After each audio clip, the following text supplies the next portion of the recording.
Thank you, Uday sir. Since the time is short, I'll try to speed up the things. As it happens, we come to the medico-legal expert as the last option. So same way the talk also is the last talk here. So this is the real statistics that's bothering us. 90% of all the cases in medical negligence involved hospitals, and 12% decided by consumer court or on medical negligence. And the capping is there for all our payments and other things, but unfortunately court doesn't consider capping for medical negligence cases, so it is average 25 lakhs to 70 lakhs now, and earlier 10 lakh was considered as high. So the real fact is 400% increase in cases of medical negligence every year. And the compensation, so this is the landmark case where documentation costed 11 crores for the hospital. So this is the status of ophthalmic practice now. If you Google, there are 250 odd documents about litigation for during ophthalmic practice. So it's all started with this case where MD get jailed for surgeries that cost 67 of their vision. So this is the present status. Every poor outcome is considered by the lay public and patient as negligent, and every infection is botched surgery for the media, and the nation wants to know everything. So one interesting law in our country is law grants compensation according to the patient's financial condition and earning capacity. So whenever you are treating a HNI or wealthy patients, always consider your cost compensation. So the risk and liability compensation is more. Unfortunately, our fee is same for all patients. And the next regrettable truth is medicine is one professional course where law is not part of the curriculum. All other professional course, there is a at least one semester on legal aspect.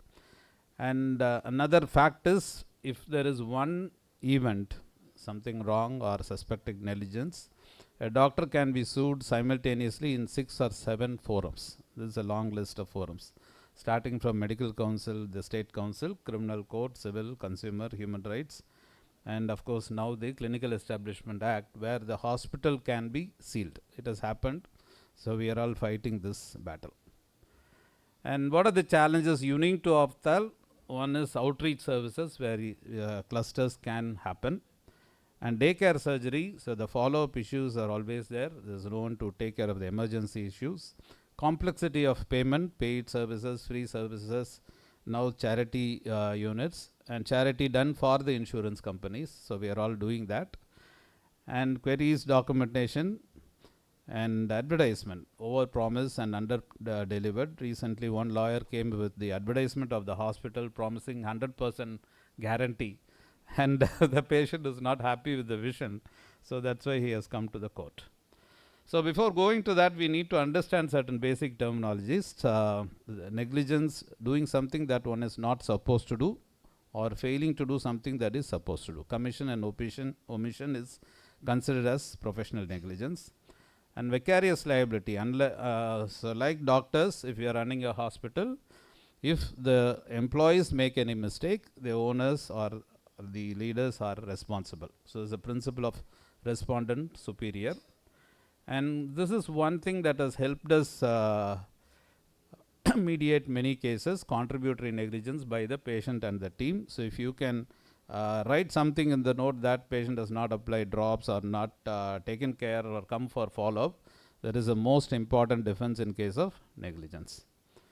And this is another principle, res ipsa liquita, the things or fact speaks for itself. This is what happened in many of the negligent cases. And misadventure, if you are trying a new IOL, new implant, new procedure, new drug, that is not mentioned in the standard textbook or curriculum, then it is seen as a misadventure by the court.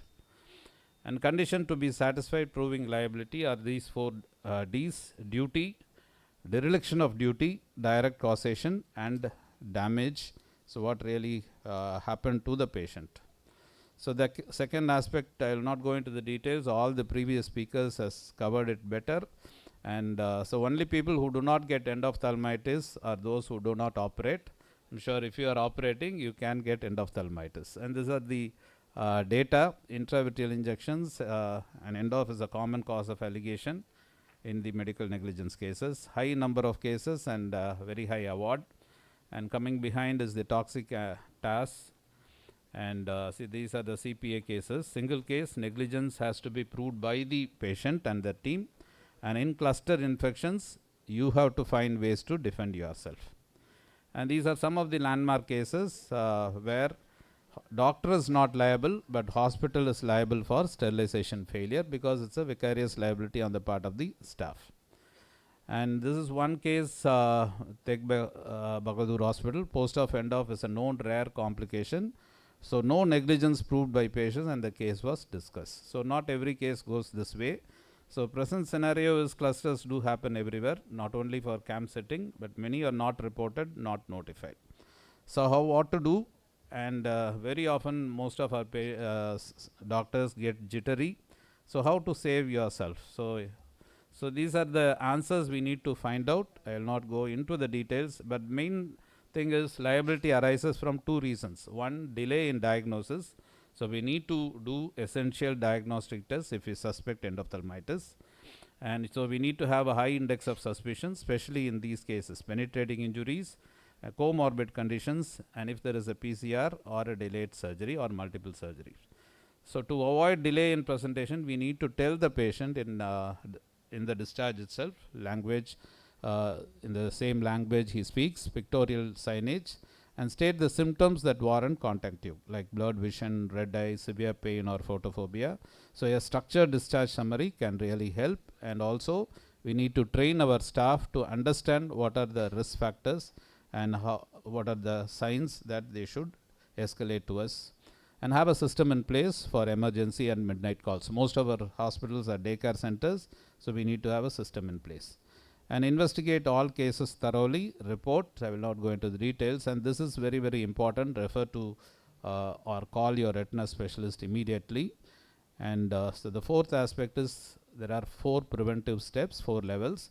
Primary prevention is protect against a complaint being filed, because once we find there is a issue, we need to break the bad news to the patient, and from then the senior person or the leader or the surgeon has to take charge himself. Don't delegate it to the junior most staff.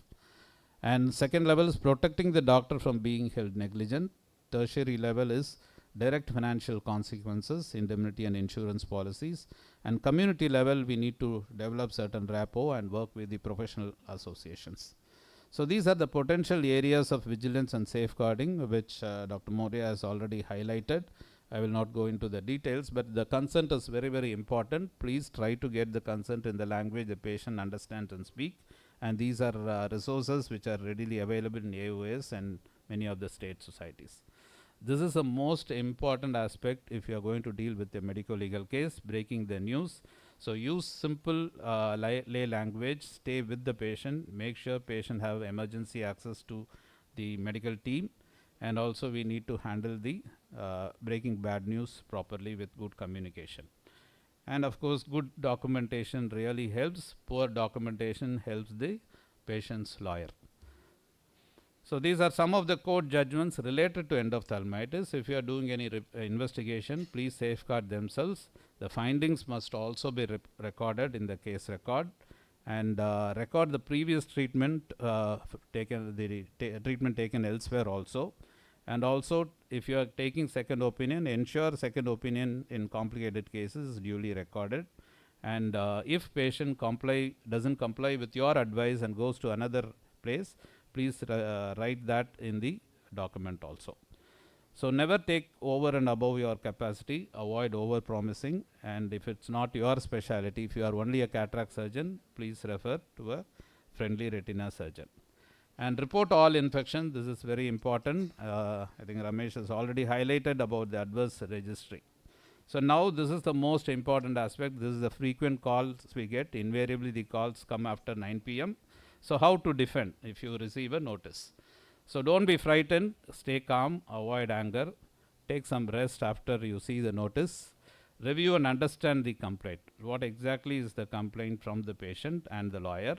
Carefully read the complaint at least 3 or 4 times. Don't rush up. Assess the clinical details. Get access to the patient record as well as patient details. So gather all the documentation, complete patient records, consent forms, preoperative, postoperative instruction you are given, and also the follow-up records. This is very, very important. Please resist the urge to tamper the case sheets. So this will be the first evidence for the lawyer for in tampering of case sheets.